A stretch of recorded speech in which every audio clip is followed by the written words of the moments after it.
राजकुमारी संकटों में घिर चुकी है खुदा बख्श, और इसमें भी संदेह नहीं है कि शकुंतला देवी और गजराज उसे युवराज से दूर करने का षड्यंत्र रच रहे हैं। मुझे फौरन विंध्याचल जाना होगा, वरना राजकुमारी किशोरी के अकाल मृत्यु निश्चित है। तुम जानते हो कि मैंने राजकुमारी के साथ तुम्हारे विवाह की बात चलाकर तुम्हें शिवगढ़ के सम्राट बनाने का षड्यंत्र रचा है। अच्छा तुम ये बताओ, आज तुम इतने प्रसन्न क्यों दिखाई दे रहे हो? पता चला है कि अभी अभी पंडित जगन्नाथ ये महल छोड़कर विंध्याचल चले गए हैं। ये कैसी अशुभ सूचना सुनाई है तुमने गजराज? अरे वही तो एक व्यक्ति थे इस महल में जिन्हें हमने बैसाखी बनाकर तुम्हारे विवाह की योजना और राज सिंहासन पर बिठाने का षड्यंत्र रचा था। कहीं तुमने उन्हें अपमानित करके रुष्ट तो नहीं कर दिया? हमने नहीं, बल्कि उन्होंने हमें रुष्ट किया है। उन्हीं के आदेश से राजकुमारी की दासियों ने हमें उनके कक्ष के द्वार से ही वापस लौटा दिया। परंतु अब हमें कोई नहीं रोक सकता। ये तुम्हारी भूल है गजराज। महल के महायोद्धा अब तुम्हारे मार्ग में कांटे बिछा देंगे। अगर हमें पता होता तो हम पंडित जगन्नाथ को किसी भी तरह रोक लेते, अपने जाल में फंसाकर अपने लक्ष्य को प्राप्त करते। तो अब क्या होगा माताश्री? इसका मतलब है हमारा विवाह राजकुमारी किशोरी के साथ नहीं हो पाएगा। हम महाराज शिवदत्त के घर जमाई बनकर शिवगढ़ की सम्राट नहीं बन पाएंगे।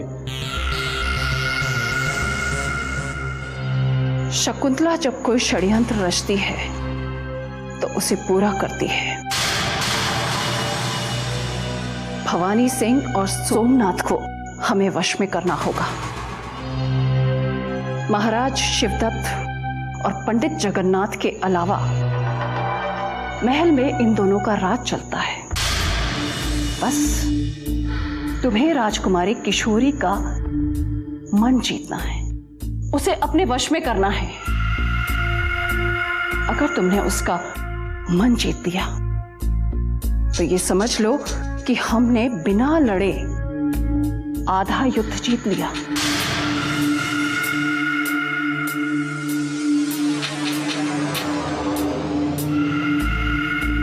अब हमारा धैर्य समाप्त हो चुका है और ये विश्वास होने लगा है कि अवश्य शीला के साथ कुछ अनर्थ हो गया है।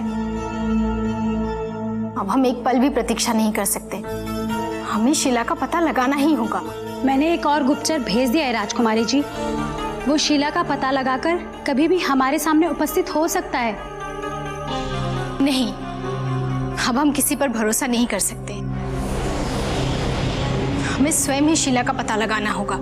तो क्या आप शीला का पता लगाने गाजीपुर जाना चाहती है?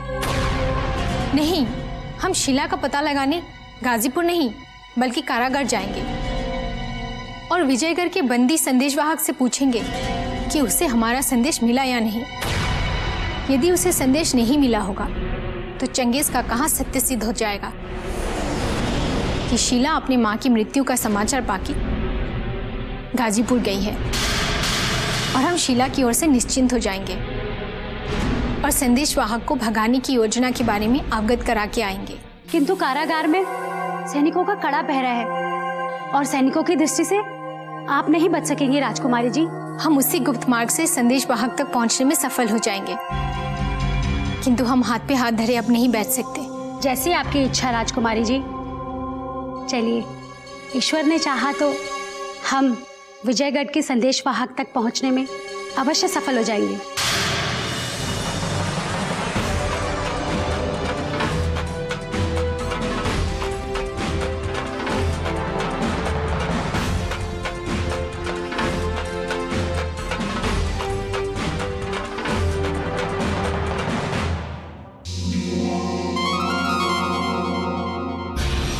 राजकुमारी जी संध्या के साथ पिछले द्वार से क्यों जा रही है बलवान?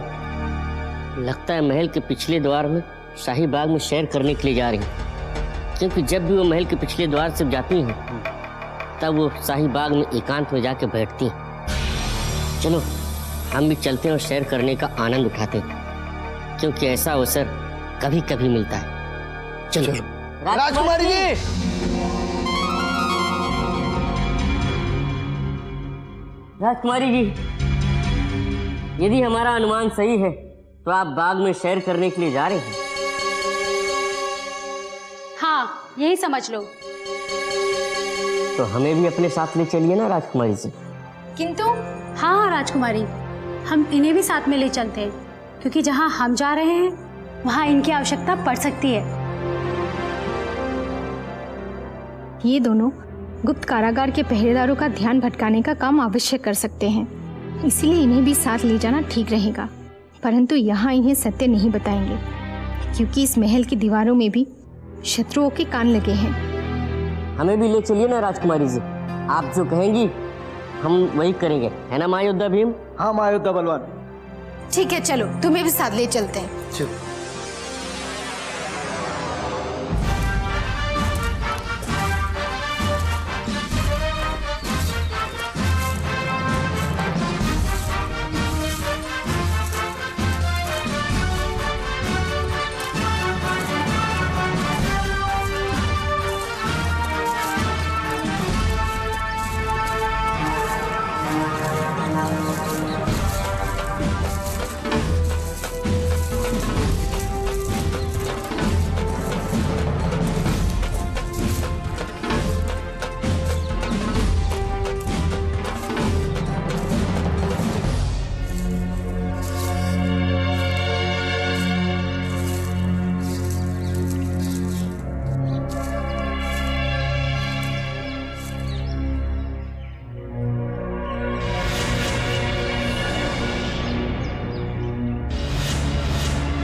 हम उस गुप्त सुरंग से संदेश वाहक तक पहुंचने का प्रयास करते हैं और तुम भीम बलवान के साथ उस योजना पर कार्य करना आरंभ कर दो, जैसा हमने तुम्हें समझाया था।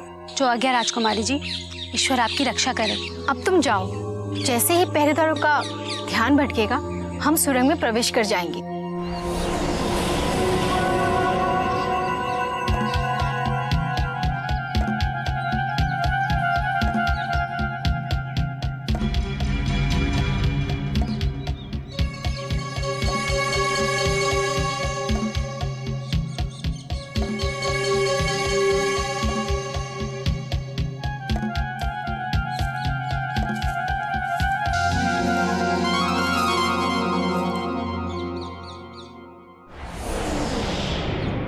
मैं तुम्हें उस वृक्ष के नीचे मिलूंगी भीम बलवान, और तुम्हें समस्त सैनिकों को भटकाकर उस तरफ लाना है, और जब तक भटकाए रखना है जब तक कि राजकुमारी जी विजयगढ़ के अयार से मिलकर वापस ना लौट आए। तुम चिंता मत करो संध्या, समझो ये पहरेदार भटक गए। चलो भीम भैया।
इधर काटा,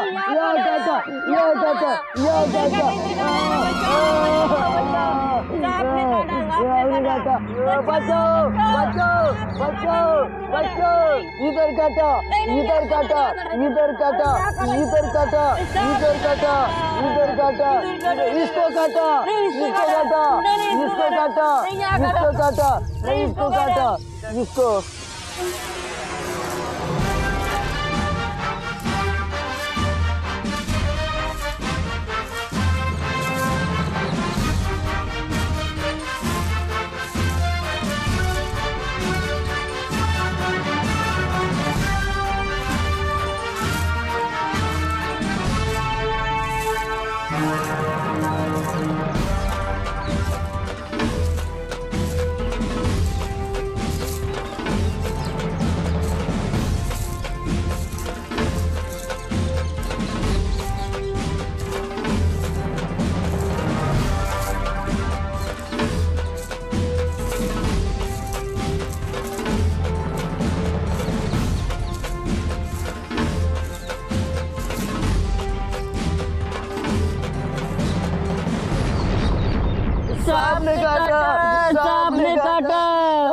तुम दोनों में से किसको काटा?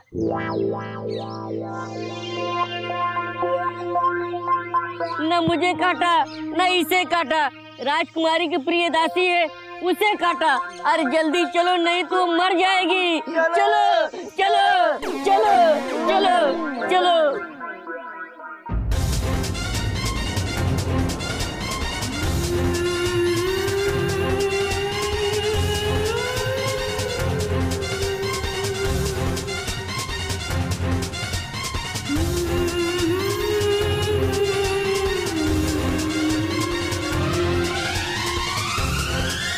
हम राजकुमारी किशोरी है।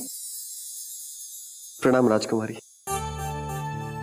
यदि हम भूल नहीं कर रहे तो तुम वही हो ना जो विजयगढ़ से युवराज इंद्रजीत सिंह का संदेश लेकर आए थे? हाँ राजकुमारी जी, मैं वही संदेशवाहक तारा सिंह हूं, परंतु युवराज का संदेश आप तक पहुंचा ना सका क्योंकि दुर्भाग्यवश आप तक पहुंचने से पूर्व ही मुझे इस कारागार में बंदी बना दिया गया। तुम्हें इतना कष्ट उठाना पड़ा, उसका हमें खेद है और हम अतिशीघ्र तुम्हें यहाँ से मुक्त कराने का प्रयास भी करेंगे। बस इतना बता दो, क्या तुम्हें हमारी तरफ से कोई गुप्त संदेश मिला है? गुप्त संदेश?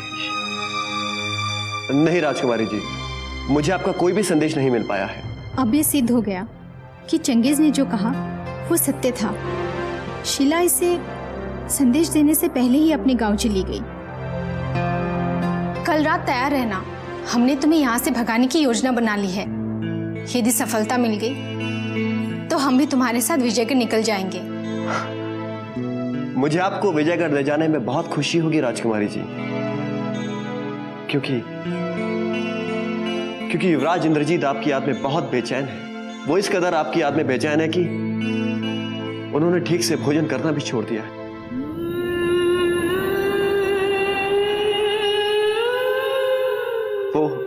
वो इस कदर आपकी याद में बेचैन है कि वो किसी से मिलते भी नहीं। वो आपकी याद में बहुत बेचैन है राजकुमारी जी। मैं अवश्य ही आपको अपने साथ विजयगढ़ ले चलूंगा, किंतु विजयगढ़ का पथ बहुत कठिनाइयों से भरा हुआ है। मार्ग में आपको अनेक कष्ट उठाने पड़ सकते हैं राजकुमारी जी। अब युवराज इंद्रजीत सिंह ही हमारा जीवन है और अपने जीवन की खुशी के लिए हम दहकते अंगारों पर चलने के लिए भी तैयार हैं। हमारी प्रतीक्षा करना। कल रात दूसरा प्रहर बीतने के पश्चात हम कभी भी आके तुम्हें यहाँ से मुक्त करा सकते हैं। अब हम चलते हैं, किसी पहरेदार ने देख लिया तो अनर्थ हो जाएगा। जी राजकुमारी जी, जी।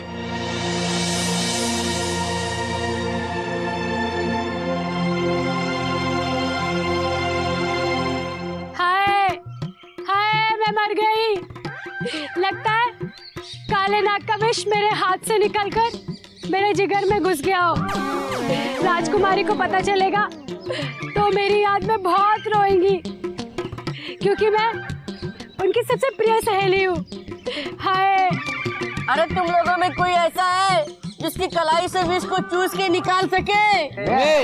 नहीं। बस ये संध्या की कलाई है, कोई एरे गहरे की कलाई थोड़ी है जिसे कोई भी चूस सकता है।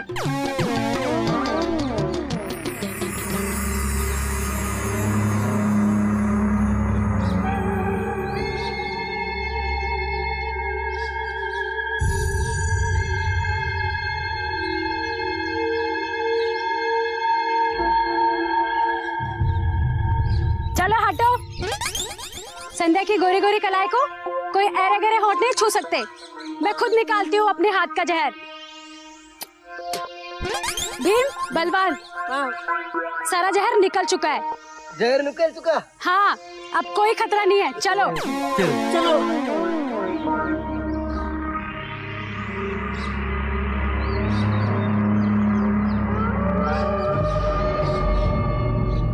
शहजादी आलिया का इस खुफिया कैद खाने के करीब से गुजरना किसी गहरी साजिश की तरफ इशारा करती है। कहीं ऐसा तो नहीं कि उस विजयगढ़ के यार को भगाने की साजिश हो? जाकर आका को बताना होगा। राजकुमारी किशोरी का गुप्त कारागार के समीप पहुंचना आने वाले भयानक तूफान का संकेत दे रहा है, जो शिवगढ़ के समस्त महायोद्धाओं के काले साम्राज्य को तहस नहस कर सकता है। जो तुमने देखा, कहीं वो तुम्हारा दृष्टि भ्रम तो नहीं चंगेज? नहीं मेरे आका, आपके गुलाम की दौलत, उसकी ये दो वफादार आंखें ही तो हैं, जो आपके दुश्मनों को धोखा तो दे सकती हैं, लेकिन खुद धोखा कभी नहीं खा सकती। यकीनन एक दिन अपना फर्ज निभाते निभाते मेरा ये जिस्म खाक में मिल जाएगा, लेकिन खाक में मिलने के बावजूद भी ये दो आंखें कयामत तक आपके दुश्मनों की हरकतों पर टिकी रहेंगी। यह आपसे आपके गुलाम का वादा है। हमें तुम पर भरोसा है चंगेज, परंतु राजकुमारी किशोरी पर से अब हमारा भरोसा उठ गया है। हमारी गुप्त कारागार तक पहुंचकर उसने ये सिद्ध कर दिया कि उसके इरादे खतरनाक हैं। वो युवराज इंद्रजीत सिंह को छुड़ाने के पश्चात उस तुच्छ हत्यार को भी छुड़ाना चाहती है, जो उसका प्रेम संदेश लेकर आया था। सोमनाथ,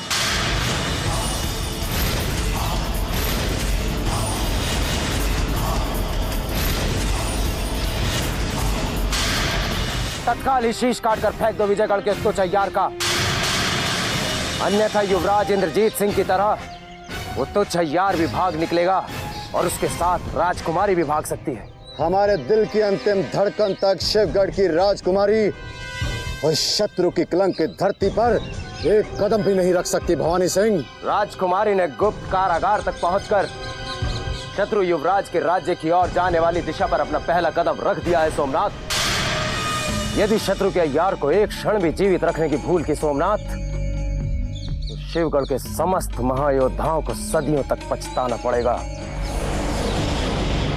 अब निर्णय तुम्हारे हाथ में है। उस तुच्छ यार का भाग्य बहुत प्रबल है, जो पंडित जगन्नाथ की कूटनीतियों की ढाल से बचा हुआ है। यदि पंडित जगन्नाथ नाम का कांटा हमारे मार्ग में रुकावट ना बनता, तो विजयगढ़ के इस तुच्छ यार का ना तो धड़ मिलता और ना ही शीश। परंतु शिवगढ़ के कारागार से हम उसे जीवित नहीं जाने देंगे। चंगेज, शिवगढ़ का कोई भी विश्वासघाती अगर उस तुच्छ यार को कारागार से भगाने का प्रयास करे, तो तुम उसी समय उसका रक्त बहा देना। मेरे आका, अगर शहजादी आलिया खुद उस जासूस को छुड़ाने आई तो बेहिचक हमें याद कर लेना। अब चुनारगढ़ के उस तुच्छ हत्यार और शिवगढ़ की राजकुमारी के भाग्य का फैसला भवानी सिंह की ये तलवार करेगी।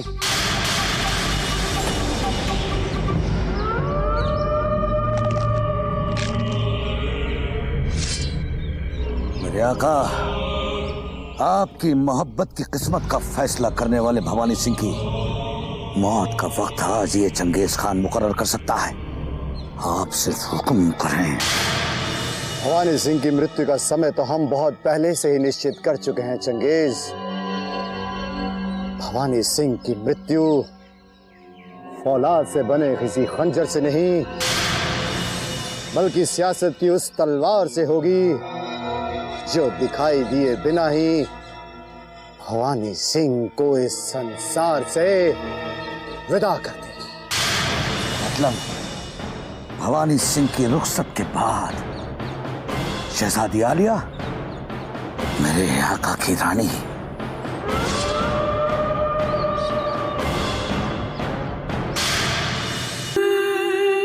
अब आप भी तैयार हो जाइए राजकुमारी जी, क्योंकि भीम और बलवान अवश्य हमारी योजना पूर्ण कर सकते हैं।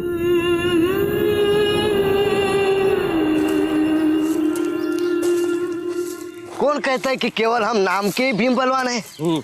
आज राजकुमारी किशोरी ने हमें ये कार्य सौंप के ये बता दिया है कि हम महायोद्धा भीम हैं और आप महायोद्धा बलवान। आप बिल्कुल ठीक कह रहे हैं बड़े भैया। राजकुमारी जी की नजरों में हमसे अधिक बुद्धिमान और होशियार कोई नहीं है। तभी तो उन्होंने ये औषधि हमें सौंप कर पहरेदारों को मूर्छित करने के लिए हमें ही चुना। हाँ, किंतु मैं ये पूछना भूल गया कि इस औषधि का उपयोग कैसे करना है। इसमें कौन सी बड़ी बात है? बस इस औषधि को उन पहरेदारों के मुंह के पास ले जाना है। इसकी गंध सूखते ही वो मूर्छित होकर गिर पड़ेंगे। नहीं, ये औषधि उन पहरेदारों के खाने में डालना है। वो सेवन करते ही मूर्छित हो जाएंगे। नहीं, मैं जो कह रहा हूँ वो सत्य है। नहीं, मैं जो कहता हूँ वही सत्य है। मैंने जो कहा वो मैंने कहा वो सत्य है। मैंने जो कहा वो मैंने कहा वो सत्य है। ठीक है, चलो इसका प्रयोग करके देखते हैं क्या सत्य है और क्या असत्य है। मैं वही चाहता हूँ। ये औषधि मुझे दो, देखना इसका गंध लेते ही मुझे कुछ नहीं होगा। देखना चाहते हो? हाँ।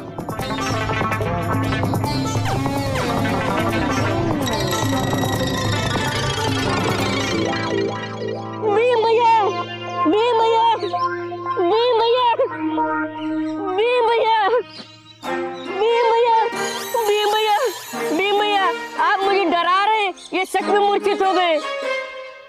मैं इस औषधि का प्रयोग करता हूँ, अगर मैं मूर्छित हो गया तब तो ये सत्य है।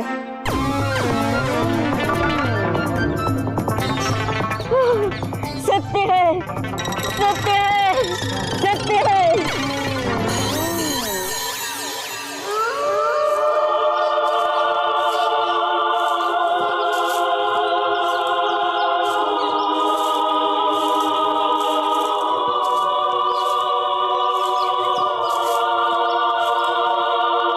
अरे ये क्रूर सिंह के दोनों पिल्ले यहाँ क्यों सो रहे हैं?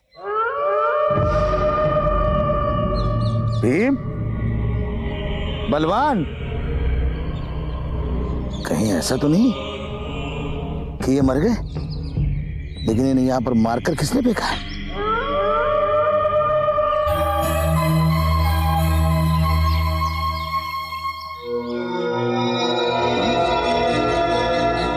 सुना था शैतान कभी नहीं मरता, लेकिन आज पता चला कि शैतान के बच्चे कभी नहीं मरते। ये तो बेहोश हैं, लेकिन इन्हें बेहोश करके यहाँ पर किसने डाला है, ये जानने के लिए इन्हें होश में लाना बहुत जरूरी है।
अरे भाई, मैं तो यहीं पर घूम रहा था, लेकिन तुमको बेहोश करके यहाँ पर किसने डाल दिया?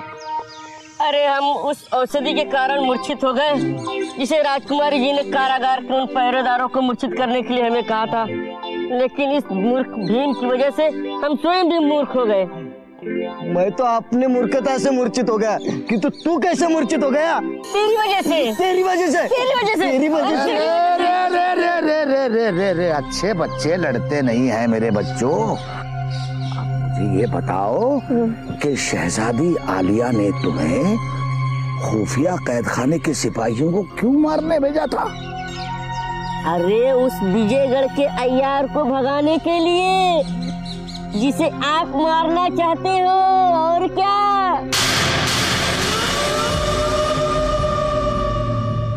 इस बात का शहजादी आलिया को कैसे पता चल गया कि मौका मिलते ही मैं अपने आका के हुक्म पर जासूस को मारने वाला हूँ? खुद को बचाने के लिए जरूर शहजादी आलिया को भवानी सिंह ने भड़काया होगा। हम सच कह रहे चंगू काका, किंतु आप किस सोच में पड़ गए हैं? नहीं, मैं किसी सोच वोच में नहीं पड़ा हूँ। अब तुम बताओ मेरे नन्हे मुन्ने आधे अधूरो कि शहजादी आलिया को ये बात कैसे पता चली कि मैं उस जासूस को कत्ल करना चाहता हूँ? अब एक ही दिन में सारा राज जानना चाहते हैं क्या चंगू काका? ये तो बड़ी आश्चर्य की बात है। वैसे ये राज राजकुमारी तक उस महायोद्धा ने पहुंचाया है, जो महायोद्धा हम दोनों महायोद्धाओं से बड़ा महायोद्धा है। अब आप सोचते रहिए कि बड़ा महायोद्धा कौन है। अच्छा, अब हम चलते हैं। चलो भीम। चलो महायोद्धा बलवान।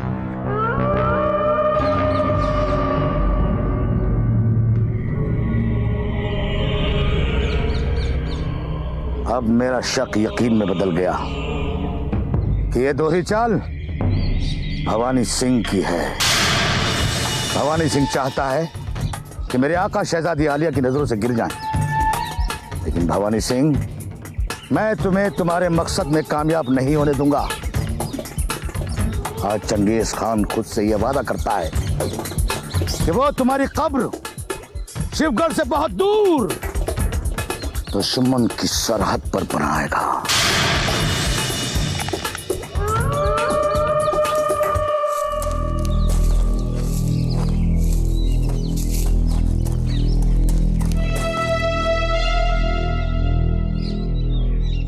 हे ईश्वर, तूने मुझे बाबा रुद्रनाथ के पवित्र आश्रम तक तो पहुंचा दिया। बस अब इतनी कृपा और कर दे कि बाबा का क्रोध शांत हो जाए और बाबा चुनारगढ़ चलने को तैयार हो जाए। तू ईश्वर से क्या प्रार्थना कर रही है मूर्ख? हमारी आज्ञा के बिना हमारे आश्रम में प्रवेश करने का दुस्साहस तूने कैसे किया? क्षमा कर दीजिए बाबा। बाबा, आपके आशीर्वाद से महारानी चंद्रकांता पूर्ण रूप से स्वस्थ हो चुकी है। और स्वस्थ होते ही उन्होंने सबसे पहले आपका आशीर्वाद लेने की इच्छा व्यक्त की है। इसी कारण मैं नहीं! अब हम किसी को अपना आशीर्वाद देने नहीं आएंगे। चली जाओ यहाँ से, अन्यथा अभी हम तुझे भस्म कर देंगे। जाओ। कर दीजिए मुझे भस्म बाबा, क्योंकि अब आपको अपने साथ लिए बिना मैं चुनारगढ़ के महल में कदम भी नहीं रख सकती। मैंने महाराज और महारानी को वचन दिया है कि अब आपको अपने साथ लिए बिना मैं वापस नहीं लौटूंगी। अन्यथा आपके इस पवित्र आश्रम की पवित्र भूमि पर ही अपने प्राण त्याग दूंगी बाबा।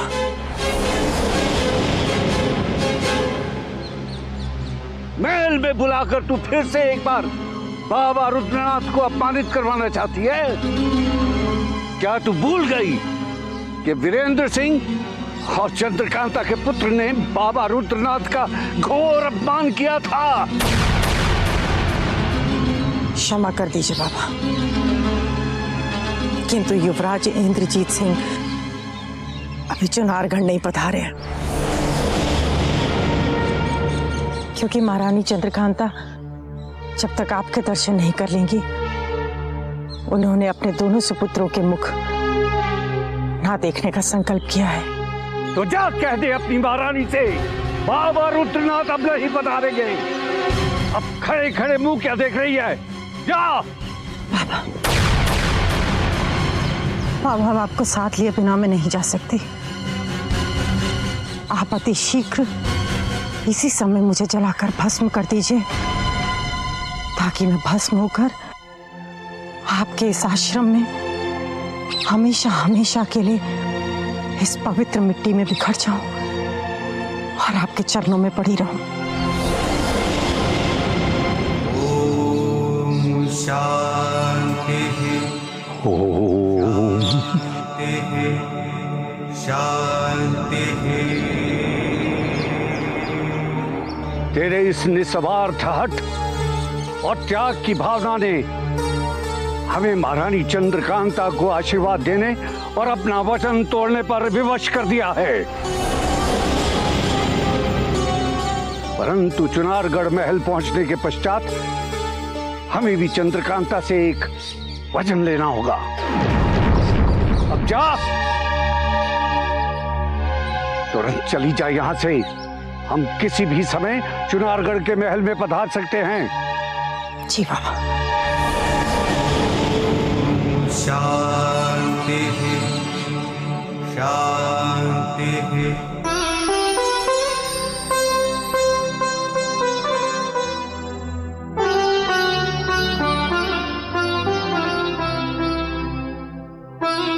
महाराज महारानी की जय हो। मान सिंह जी, आप अचानक यहाँ? बोलते क्यों नहीं? शीघ्र बताइए, हमारे युवराज कैसे हैं? दुर्भाग्य से दोनों युवराज बहुत दुखी है महारानी जी, क्योंकि युवराज इंद्रजीत के अकेले रहने और सदा खोए रहने के कारण अब युवराज आनंद भी चिंतित रहने लगे हैं। अवश्य शिवगढ़ की राजकुमारी की याद ने उन्हें विचलित कर दिया होगा। अब महारानी से कुछ भी छुपाना व्यर्थ है। हम अपने युवराजों की चिंता का कारण समझ गए हैं मान सिंह जी। अकेलेपन और अपने नाना जी की यादों ने उन्हें उदास कर दिया होगा, क्योंकि वो अपने नाना जी के ही साए में पले और बड़े हुए। और फिर युवराज इंद्रजीत सिंह तो शिवगढ़ में कितनी यातनाएं सहकर आए हैं। वो तो अब तक उस सदमे से शायद निकले भी नहीं होंगे। हम तो कहते हैं कि दोनों युवराजों को चुनारगढ़ ही बुला लेना चाहिए, ताकि हम दोनों से मिलकर उनका मन बहल जाए। समय का पहिया एक दिन अवश्य ही सभी के हर दुख हर कष्ट को बुला देता है महारानी, परंतु प्रेम की अग्नि समय गुजरने के साथ और अधिक भड़कती है। इस समय युवराज इंद्रजीत सिंह के दुखों का कारण उनके नाना श्री या फिर शिवगढ़ की यातना नहीं,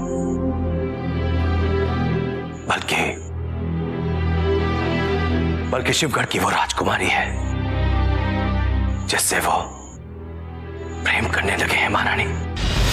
नहीं, हमारे युवराज इंद्रजीत सिंह हमारी शत्रु की पुत्री से कभी प्रेम नहीं कर सकते, कभी नहीं। ये कभी नहीं हो सकता। ये हो चुका है महारानी, ये हो चुका है।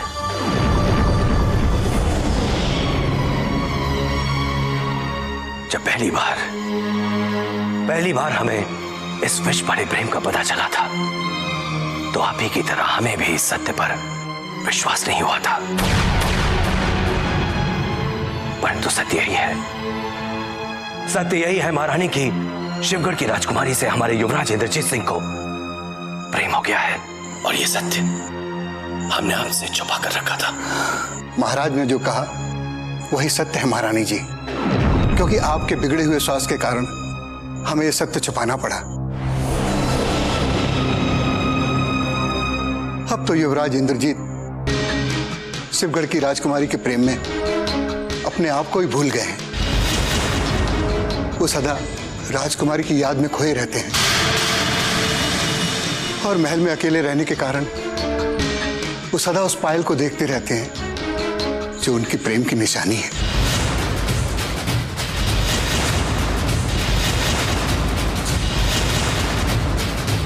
शिवगढ़ जाते ही हमारे युवराज इतने पराये कैसे हो गए?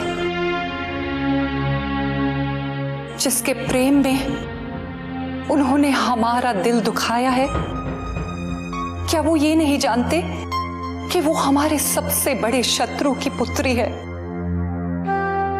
उस शिवदत्त की जिन्होंने हमें सिर्फ कष्ट ही कष्ट दिए हैं, और जो आज भी हमारा सर्वनाश करने के षड्यंत्र रच रहे हैं।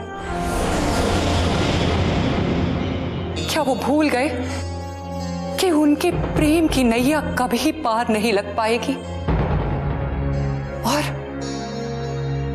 महाराज, आप ये सब जानते हुए भी आपने युवराज की इतनी बड़ी भूल को हमसे छुपाया। हम आपको कभी क्षमा नहीं करेंगे। अपने पुत्र की भूल का दोष आप हमें मत दीजिए। आपका बिगड़ा स्वास्थ्य, आपकी मूर्छित अवस्था, आपके पिताश्री की अकाल मृत्यु और महायोद्धा परमवीर सिंह को खो देने के दुख के साथ साथ न जाने कितने दुखों का सामना हमने अकेले ही किया है, और आप हम ही को दोषी ठहरा रही। अपने आंसुओं को छुपाकर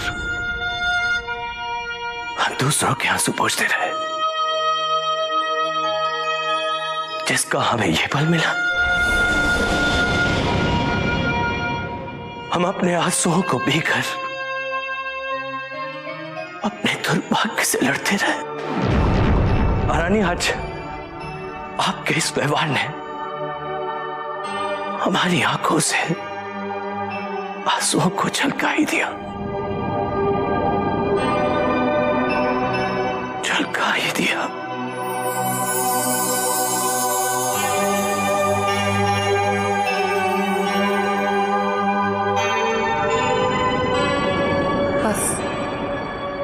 आगे कुछ मत बोलिए।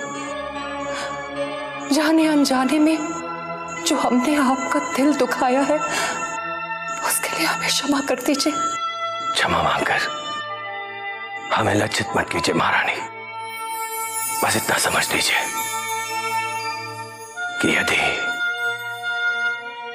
यदि शिवगढ़ की राजकुमारी ना होती तो आज हमारे युवराज इंद्रजीत सिंह इस संसार में जीवित ना होते। जिस शिवदत्त ने हमेशा हमेशा हमारे विनाश की कामना की है, उसी की पुत्री ने हमारे पुत्र को मुक्त करके हमें वरदान दिया है। जो सत्य था वो आपके सामने आ गया है महारानी। अब आपका हर निर्णय हमें स्वीकार होगा। अब एक ही मार्ग रह गया है।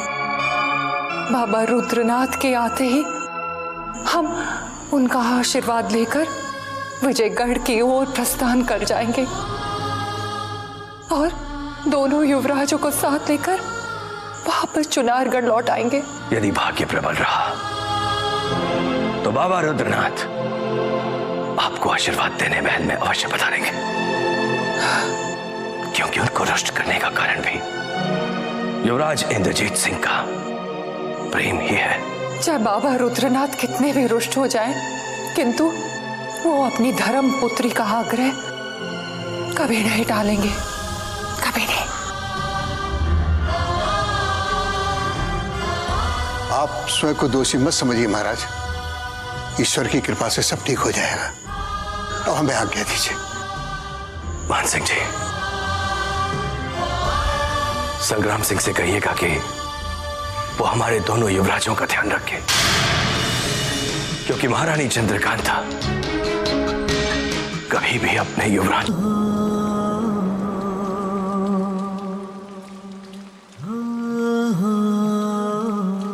भैया कितनी बार कहा है हमें अकेला छोड़ दो। हम अकेले रहना चाहते हैं, हमें कुछ नहीं चाहिए। हम केवल उनकी यादों में खोए रहना चाहते हैं। हमारे गुप्तचरों ने जो शिवगढ़ से तारा सिंह की सूचना भेजी है, हम आपको वही बताने आए थे। क्या सूचना है तारा सिंह की? क्या वो शिवगढ़ से सुरक्षित भागने में सफल रहे? क्या वो राजकुमारी किशोरी का कोई संदेश लेकर आ रहे हैं? राज, पता चला है कि शिवगढ़ पहुंचते ही तारा सिंह को बंदी बनाकर कारागार में डाल दिया था। जिसका भय था वही हुआ। और क्या सूचना है तारा सिंह के बारे में? गुप्तचरों का यह भी कहना है कि तारा सिंह का शिवगढ़ के कारागार से भाग निकलना कठिन ही नहीं, असंभव है, क्योंकि आपके सरलता से भाग निकलने के बाद शत्रु सतर्क हो गया है। चप्पे चप्पे पर फैले सैनिक कारागार पर अपनी दृष्टि जमाए रखे हुए हैं।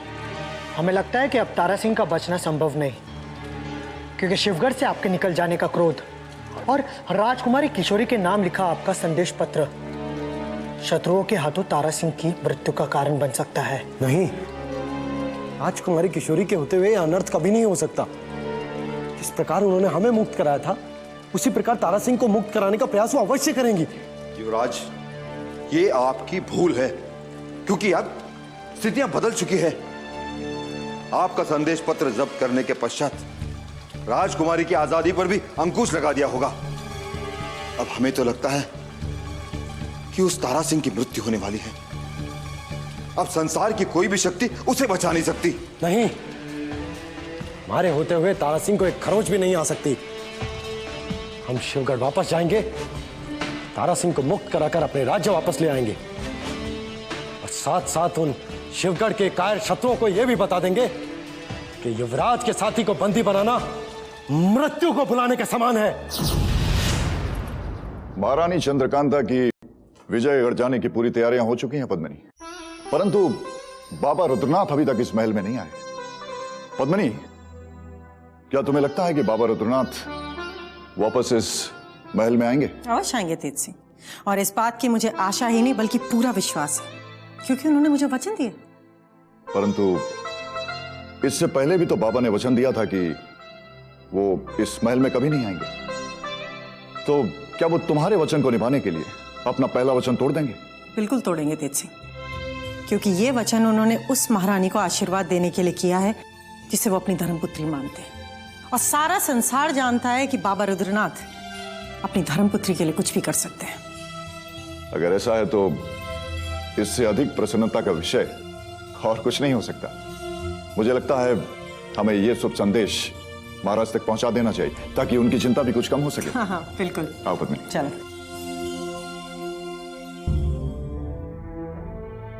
बाबा रुद्रनाथ ने पद्मिनी को अपमानित करके अवश्य ही अपने आश्रम से भगा दिया होगा। वो अब कभी महल में नहीं आएंगे। पता नहीं महारानी को अभी यह भ्रम क्यों है कि बाबा रुद्रनाथ उनकी प्रार्थना कभी नहीं ठुकराएंगे और उन्हें आशीर्वाद देने एक बार महल में वापस अवश्य आएंगे, अवश्य आएंगे।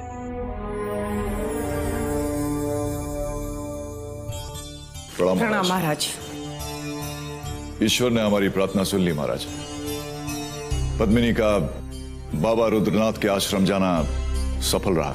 तो क्या बाबा रुद्रनाथ महल में आने के लिए तैयार हो गए? जी महाराज, अंततः महारानी जी के विश्वास की जीत हुई और हमारी आशंकाओं की पराजय। और बाबा रुद्रनाथ ने भाग्य से अपना वचन भी तोड़ दिया, महारानी जी को आशीर्वाद देने का निर्णय किया है। अब हमें विश्वास होने लगा है कि बाबा का आशीर्वाद लेकर जब महारानी चंद्रकांता युवराज इंद्रजीत सिंह को समझाने विजयगढ़ जाएंगे तो अवश्य सफल होंगे। बाबा का आशीर्वाद और मां की मनोहार के सामने युवराज इंद्रजीत सिंह के अंधे प्रेम को सफलता नहीं मिलेगी। हाँ महाराज, हमारे दुखों का अंत अब निकट आ गया है। बाबा रुद्रनाथ का फिर से आगमन ही हमारे समस्त दुखों के अंत होने का शुभ संकेत है। परंतु उनका आगमन कब होने वाला है? बाबा रुद्रनाथ के शुभ चरण इस महल में फिर से कब पड़ने वाले हैं? शीघ्र बताओ पद्मिनी, हमारी उत्सुकता बढ़ती चली जा रही है। बाबा रुद्रनाथ ने आने का कोई समय निर्धारित नहीं किया महाराज, किंतु वो किसी भी पल यहाँ पधार सकते हैं। हरिओम हरिओम। कहाँ है चंद्रकांता? कहाँ है चंद्रकांता? महारानी चंद्रकांता आप ही की प्रतीक्षा कर रही हैं बाबा। उनकी प्रार्थना सुनकर आपने हमें विनाश से बचा लिया है। यदि महारानी चंद्रकांता आपका आशीर्वाद दिए बिना युवराज इंद्रजीत को समझाने विजयगढ़ चली जाती तो अवश्य ही युवराज इंद्रजीत विद्रोह पर उतारू हो जाते। क्योंकि बाबा, हमने भी वो समय देखा है जब नौगढ़ विजयगढ़ में थी तकरार। नौगढ़ का था जो राजकुमार। बस राजन बस, अब हमें तेरी किसी बात में कोई रुचि नहीं। हम ना तुझसे मिलने आए हैं और ना ही तेरी कुपुत्र के कष्ट दूर करने आए हैं। समय नष्ट मत कर हमारा। अति शीघ्र चंद्रकांता को यह संदेश पहुंचा दे कि बाबा रुद्रनाथ उसे आशीर्वाद देने के लिए स्वयं यहां पधारे हैं। पद्मिनी, महारानी चंद्रकांता को सूचित कर दो कि बाबा रुद्रनाथ महल में पधार चुके हैं। चल।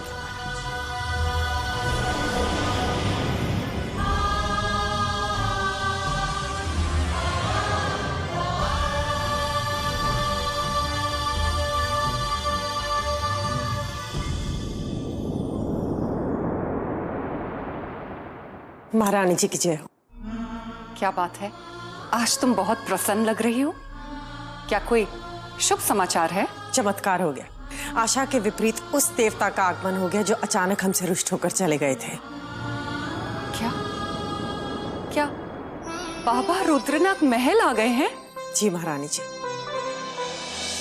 उन्होंने आपको अपना आशीर्वाद देने का वचन निभा दिया और आपकी प्रतीक्षा वो महाराज के कक्ष में कर रहे हैं। हम तो पूजा की थाली तैयार करके मंदिर जा रहे थे, किंतु अब जब ईश्वर ही स्वयं यहाँ हमारे समीप आ गए हैं तो हम साक्षात उन्हीं की आरती उतारेंगे। जी महारानी, आइए।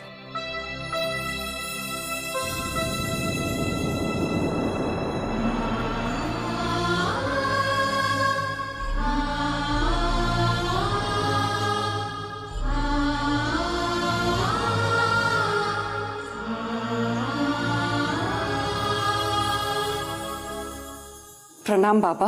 ओम शांति शांति शांति।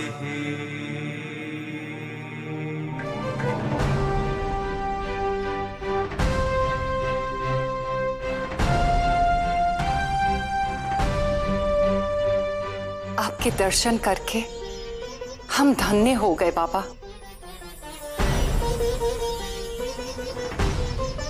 यदि हम स्वस्थ होते तो आपको कभी रुष्ट होकर जाने न देते। हम हमारी मूर्छित अवस्था में ये भी नहीं ज्ञात कर पाए कि आप महल कब पधारे, किंतु हमें पूर्ण विश्वास है कि आपके पावन चरण यहाँ पड़ते ही हमारे पुत्र के समस्त कष्ट दूर हो जाएंगे। ये तेरा भ्रम है चंद्रकांता, ये तेरा भ्रम है।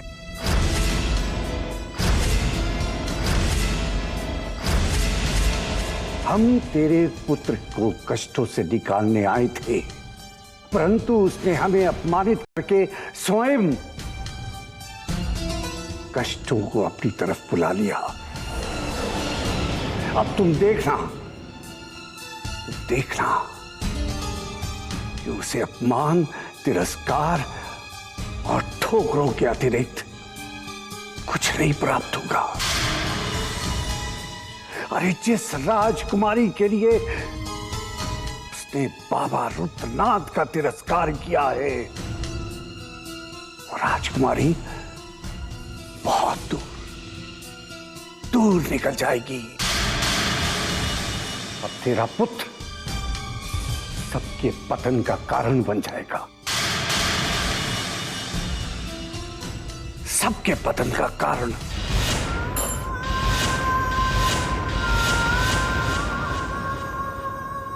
अपने पुत्र के लिए हम क्षमा मांगते हैं आपसे बाबा, किंतु हमारे युवराज ने शिवगढ़ की धरती पर कदम रखने से पूर्व कभी किसी को अपमानित नहीं किया। पता नहीं वहां किसने उसकी मति भ्रष्ट कर दी कि उसने उसको अपमानित कर दिया, जैसे हम रोज पूछते हैं। शत्रु की पुत्री ने उस दुष्ट की मति भ्रष्ट कर दी चंद्रकांता।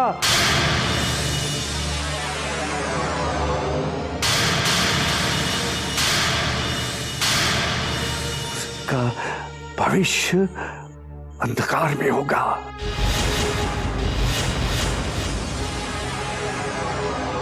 तुझे उस पे विलाप करना होगा चंद्रकांता। स्वयं अपने नेत्रों से तुम अपने पुत्र का विनाश देखोगी।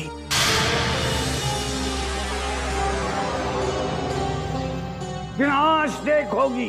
नहीं। क्या पुत्र के वियोग में तड़पती अपनी धर्म पुत्री की पीड़ा आपको विचलित नहीं करेगी बाबा? इतने कठोर मत बनिए बाबा। हमारे पुत्र की भूल को क्षमा कर दीजिए, अन्यथा महारानी चंद्रकांता के प्राण संकट में आ जाएंगे, और यदि महारानी चंद्रकांता को कुछ भी हुआ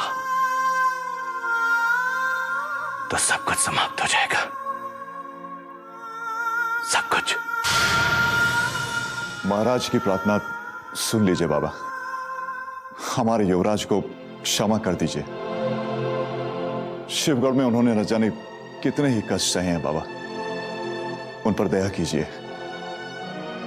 युवराज की खुशी में हमारी खुशी है बाबा। आप चाहें तो हमें श्राप देकर कष्टों में डाल दीजिए, किंतु हमारे युवराज के सारे दुख दूर कर दीजिए, उन्हें क्षमा कर दीजिए बाबा। बस लड़की बस, ये श्राप देकर हम स्वयं को पाप के कुंड में नहीं डाल सकते और हम उस दुष्ट के विषय में कुछ भी नहीं सुनना चाहते। यदि उसका नाम लेने की दृष्टता किसी ने भी की तो हम इस राजमहल की चौखट को इसी समय पार कर जाएंगे। उसे इस पाप का दंड मिलेगा ही।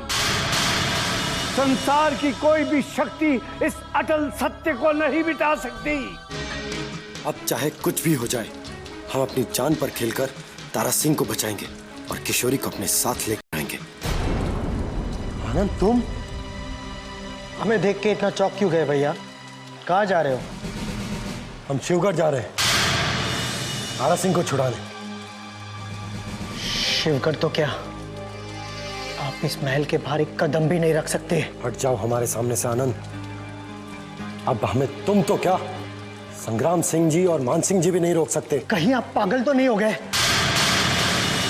क्या आप ये भूल गए कि आप जहाँ जाना चाहते हैं वहां से आपका लौट कर आना असंभव है? यदि हम वापस ना लौट सके तो हमें कोई चिंता नहीं, क्योंकि हमारे प्राणों के मोह में हम उस तारा सिंह को संकट में नहीं डाल सकते जो हमारे लिए शिवगढ़ हमारा संदेश लेकर गया था। तारा सिंह तक पहुंचना अब असंभव है भैया।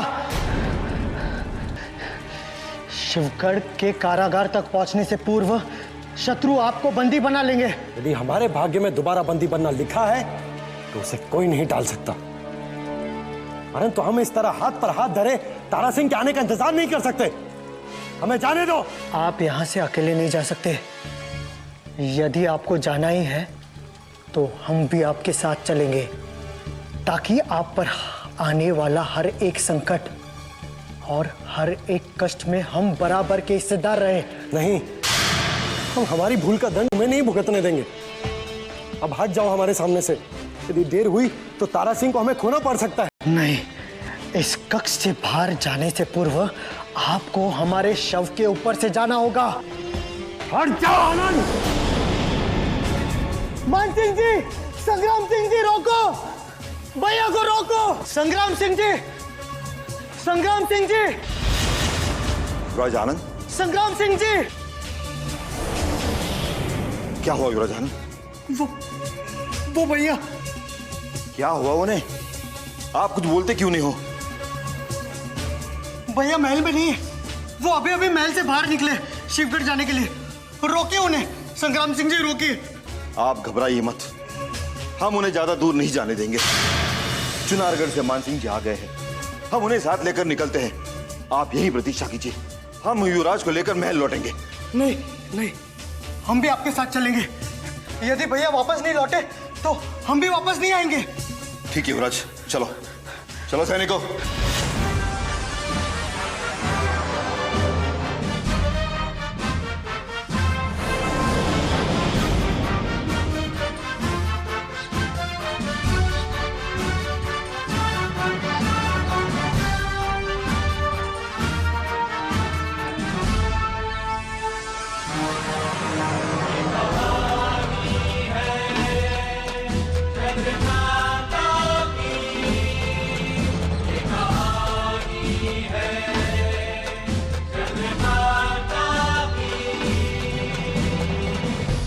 ठहरो युवराज।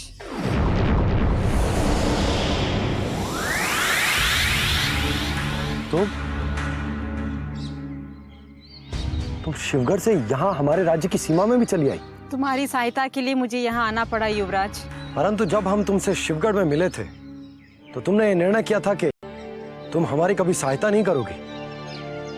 फिर तुमने अपना निर्णय क्यों बदल दिया? उस समय मुझे तुम पे बहुत क्रोध आ गया था, क्योंकि तुमने मुझ पे भरोसा नहीं किया। पर अब मुझे तुमसे कोई शिकायत नहीं है।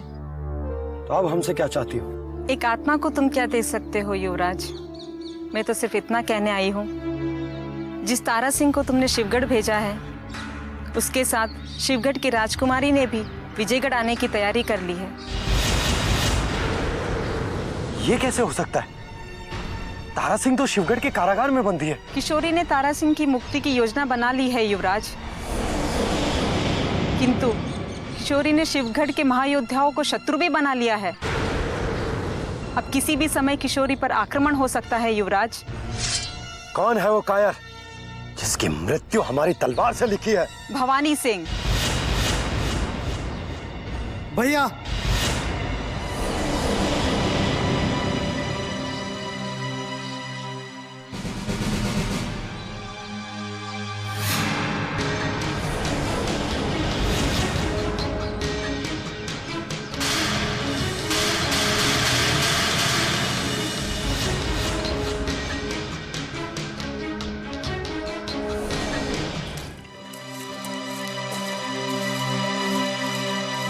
वापस चलिए भैया। नहीं, हट जाओ आनंद, हमें शिवगढ़ जाने से कोई नहीं रोक सकता। ये क्या पागलपन है युवराज? हमारे अनुमति के बिना आपने महल से बाहर कदम कैसे रख दिया? अब हम आपको शिवगढ़ की ओर एक कदम बढ़ाने नहीं देंगे। हमें जाने दीजिए संग्राम सिंह जी, राजकुमारी किशोरी के प्राण संकट में है, हमें उन्हें बचाना है। ये आपसे किसने कह दिया कि शिवगढ़ की राजकुमारी के प्राण संकट में पड़ गए? कावेरी ने। वो यही बताने तो हमें शिवगढ़ से अभी अभी यहाँ आई थी। ये आपका भ्रम है भैया, वापस लौट चलिए महल में। हमारी माताश्री हमसे अतिशीघ्र मिलने आ रही है। क्या आप अपनी माताश्री से भी नहीं मिलेंगे? झूठ बोल रहे हो तुम। हमें वापस ले जाने के लिए ये तुमको छल कर रहे हो हमारे साथ। ये छल नहीं, सत्य है युवराज। हम अभी अभी चुनावगढ़ की यात्रा करके वापस लौटे हैं। देखिए, अब हट ना कीजिए। यदि आप वापस नहीं लौटे तो आपकी माताश्री के प्राण संकट में पड़ जाएंगे। अब लौट चले युवराज, एक बार अपने माताश्री के दर्शन कर लीजिए, फिर हम आपको नहीं रोकेंगे। परंतु तब तक हम आपको कहीं नहीं जाने देंगे, क्योंकि हमारा कर्तव्य इसकी अनुमति नहीं देता। चलिए चलिए युवराज। ठीक है संग्राम सिंह जी, हम माताश्री के लिए महल अवश्य चलेंगे, परंतु उनका आशीर्वाद मिलने के पश्चात हम अपना कर्तव्य निभाने निकल जाएंगे।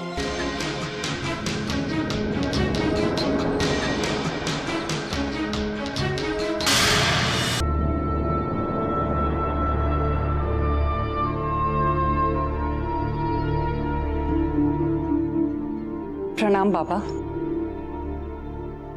इस आशा के साथ आई हूं कि अब तक आपका क्रोध शांत हो गया होगा। नहीं बेटी, नहीं, हमने तो तुझ पर कभी क्रोध किया ही नहीं। और ये तेरे प्रति हमारे स्नेह का ही परिणाम है कि पहली बार हमने अपना वचन तोड़ा और हम तेरे महल में वापस आ गए हैं। तो तुझे किस बात की चिंता है? बोल। चिंता का कारण युवराज इंद्रजीत सिंह है बाबा, जिसको आपने अब तक क्षमा नहीं किया और क्षमा भी नहीं करेंगे, क्योंकि उसने जो नादानी की है उसे हम कभी नहीं भुला सकते। आप उसकी भूल का दंड हमें दे दीजिए बाबा, किंतु हमारे पुत्र को क्षमा कर दीजिए। बस चंद्रकांता, बस। हमारे क्रोध की अग्नि को फिर से मत जला। कहीं हम तुम्हारे पुत्र को कोई और श्राप न दे दे, क्योंकि बाबा रुद्रनाथ के मुख से निकली वाणी कभी वापस नहीं लौटती। जा अपने कक्ष में जा और विश्राम कर। जिसके पुत्र से बाबा रुद्रनाथ रुष्ट हो जाए, उस मां को भला नींद कैसे आ सकती है बाबा? आप हमें दंड दे दीजिए, क्योंकि अब हम में अपने पुत्र को और अधिक कष्टों में देखने की शक्ति नहीं बची बाबा। तो सुन, यदि यही तेरी इच्छा है तो हम तुझे और वीरेंद्र सिंह को अपने पुत्र से दीपावली की रात्रि तक दूर रहने का दंड देते हैं। अब तू अपने उस उदंड पुत्र को तभी मिल पाएगी जब सारे संसार में दीपावली के दिए जगमगाएंगे। और यदि तूने ये नियम तोड़ा तो तेरे महल से तेरा सबसे बड़ा कुल दीपक सदा सदा के लिए बुझ जाएगा।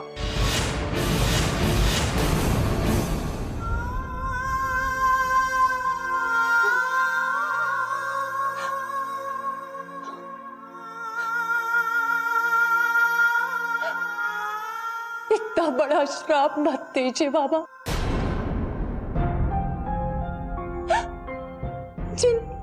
जिन पुत्रों के विरह में हमें एक एक पल वर्षों के समान लग रहा है, उन पुत्रों की हम इतनी लंबी प्रतीक्षा कैसे कर पाएंगे बाबा?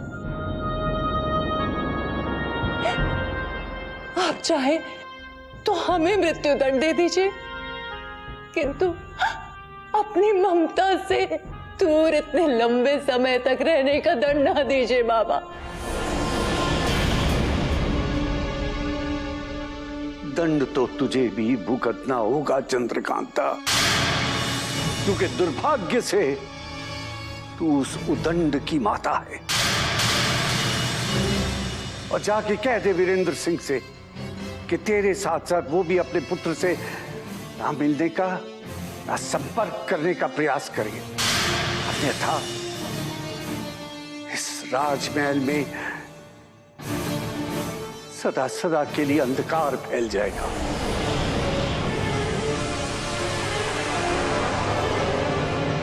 क्या दीपावली तक हम अपने पुत्रों से नहीं मिल सकते? ये आप क्या कह रही हैं महारानी? ये हम नहीं कह रहे, ये बाबा रुद्रनाथ ने कहा है। उन्होंने हमसे वचन ले लिया है कि दीपावली से पूर्व अगर हमने हमारे युवराजों से मिलने की या फिर संपर्क करने का प्रयास किया तो हमारा युवराज यानी हमारा कुलदीपक सदा सदा के लिए बुझ जाएगा। ये कैसा वचन दे दिया आपने महारानी? क्या आप इतने देर समय तक अपने युवराजों से मिले बिना रह सकेंगे? कभी नहीं। यदि हमारा वश चलता तो हम तो इसी पल विजयगढ़ जाकर अपने पुत्रों को यहां ले आते, किंतु बाबा रुद्रनाथ ने हमारी और हमारी ममता के बीच में इतनी ऊंची दीवार खड़ी कर दी है जैसे हम चाह कर नहीं लांघ सकते। परंतु हम उस दीवार को अपने मार्ग में कभी नहीं आने देंगे। संसार की कोई भी शक्ति हमें अपने युवराजों से मिलने से नहीं रोक सकती। हम तुरंत अपने युवराजों से मिलने विजयगढ़ जाएंगे। नहीं महाराज, यदि आपने ऐसा किया तो हम अपने युवराजों को सदा सदा के लिए खो देंगे, सदा सदा के लिए खो देंगे।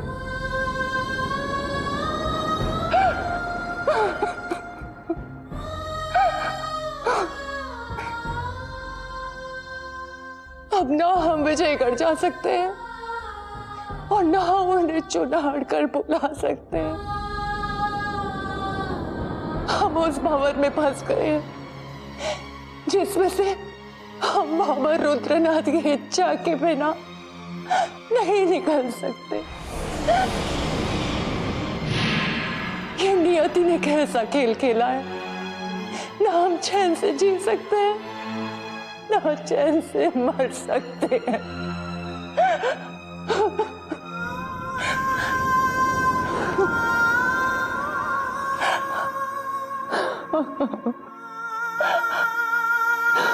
ये कैसा आशीर्वाद दिया है बाबा ने, जिसने बिछड़ी ममता को आपसे और अधिक दूर कर दिया है। यदि आप उनका आशीर्वाद दिए बिना ही विजयगढ़ चली जाती तो कम से कम आपको आंसू तो नहीं बहाने पड़ते।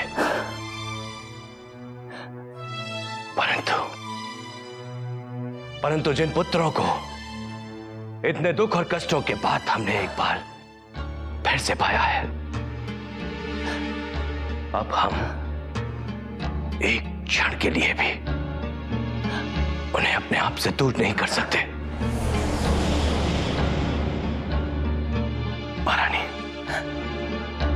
आप चिंता ना करें, हम इसी समय बाबा रुद्रनाथ से दो टूक बात करके आते हैं। रुकिए महाराज,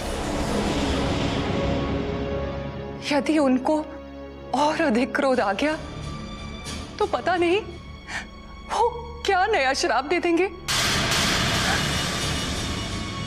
अब हमें मृत्यु का भी भय नहीं है, तो फिर बाबा के किसी श्राप का क्या भय होगा? जब इतने पास रहकर हम अपने युवराजों से नहीं मिल सकते, तो इससे बड़ा श्राप और क्या हो सकता है? नहीं चाहिए हमें राजपाट, नहीं चाहिए हमें संसार का कोई और सुख। हमें तो केवल हमारे युवराज चाहिए, जिनके बिना अब हम एक पल भी जीवित नहीं रह सकते। महारानी,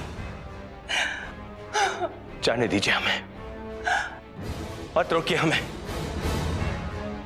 क्योंकि आज हम आपका तो क्या, ईश्वर का आग्रह भी ठुकरा देंगे।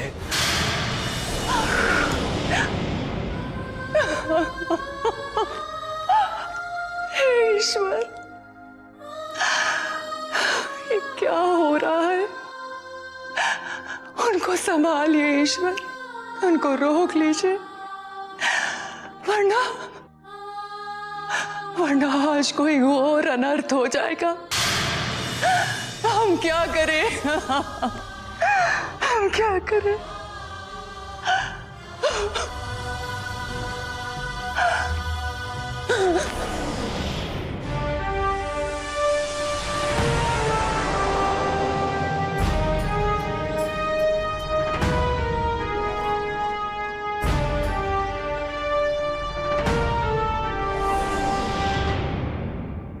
तू हमारे कक्ष में क्यों आया है राजन?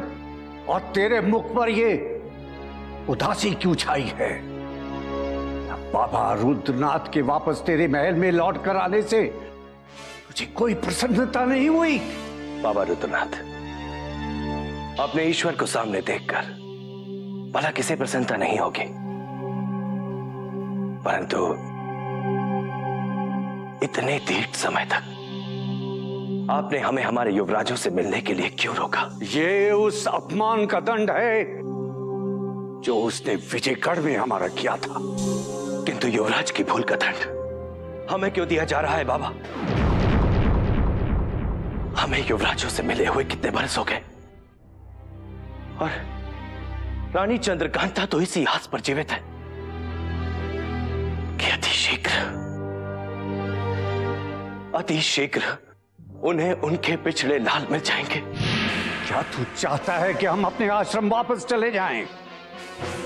क्या तू भूल गया है कि हम अपना वचन तोड़ के तेरे इस राजमहल में वापस आए हैं?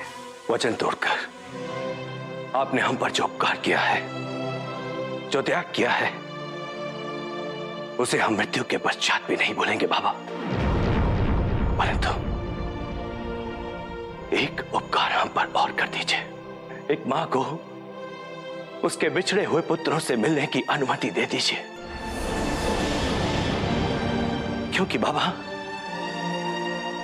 अपने नाना जी के जाने के पश्चात वो बहुत अकेले पड़ गए। आप हमें नहीं राजन, नहीं। अब तेरा पुत्र अकेला नहीं है, उसे अपने माता पिता का स्नेह नहीं, अपितु उस राजकुमारी का प्रेम चाहिए जो तेरे शत्रु की पुत्री है। बाबा रुद्रनाथ, बस राजन, बस मत काट हमारी वाणी को, और ध्यान लगा के सुन जो बाबा रुद्रनाथ तुझे कहना चाहता है। तेरा पुत्र अब तेरा विद्रोही बन गया है।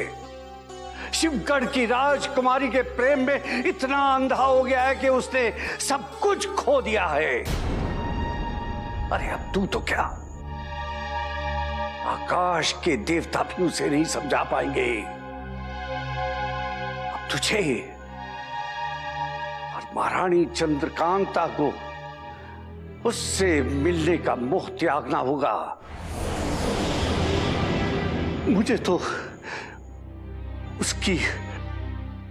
अकाल मृत्यु दिखाई दे रही है। नहीं बाबा रुद्रनाथ, हम अपने प्राण त्याग सकते हैं, परंतु अपने पुत्र की मृत्यु नहीं देख सकते। राजन, तू भाग्य पर राज नहीं कर सकता। यदि तेरे भाग्य में दुख लिखा है तो दुख पाएगा तू। यही कड़वा सच है राजन। अब जा यहां से, निकल जा मेरे कक्ष से, अन्यथा फिर मुझे क्रोध आ जाएगा। जा।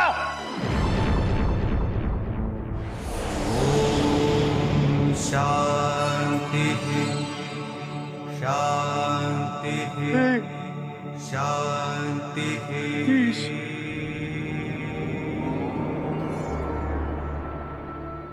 दुख और दुविधाएं हमारे पीछे साई की तरह लग गए हैं।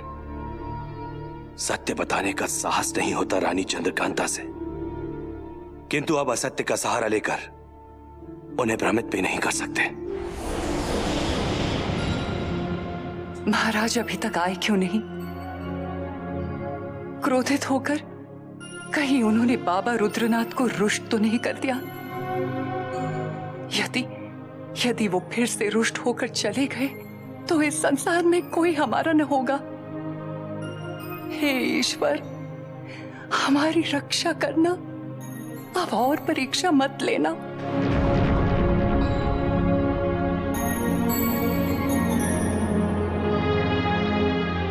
क्या कहा बाबा रुद्रनाथ ने?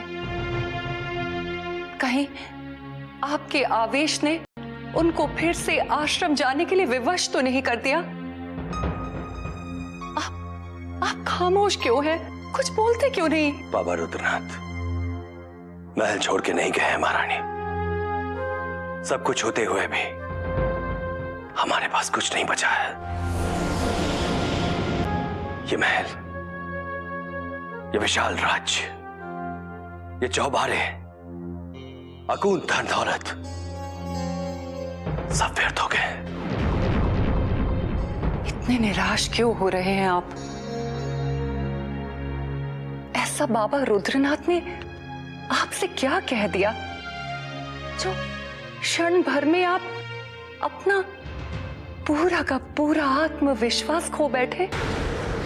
बाबा रुद्रनाथ का कहना है कि युवराज इंद्रजीत सिंह बगावत पर उतर आए हैं। बगावत पे उतर आए हैं? और उनका यह भी कहना है कि युवराज इंद्रजीत सिंह मृत्यु के उस पद पर निकल चुके हैं जहां से लौटना संभव तो नहीं परंतु कठिन।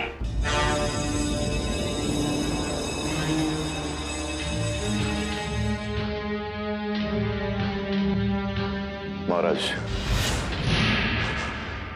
अशुभ समाचार देने के लिए क्षमा चाहता हूं। अभी अभी विजयगढ़ से यह संदेश मिला है कि युवराज इंद्रजीत सिंह ने बगावत कर दी है। उन्होंने शिवगढ़ जाने का निर्णय भी ले लिया था और उस मार्ग पर निकल भी पड़े थे, परंतु भाग्य से संग्राम सिंह और मान सिंह जी ने उन्हें समझा बुझाकर बीच मार्ग से ही वापस बुला लिया। परंतु यह चिंता का विषय है महाराज, क्योंकि अवसर मिलते ही युवराज किसी भी वक्त फिर से बगावत कर सकते हैं। पता नहीं हमने किस जन्म में किसका क्या बिगाड़ा था जो हमें कष्ट और दुख के सिवा कुछ नहीं मिल रहा। हर घड़ी अशुभ समाचार सुन सुन के हम टूट गए, बिखर गए।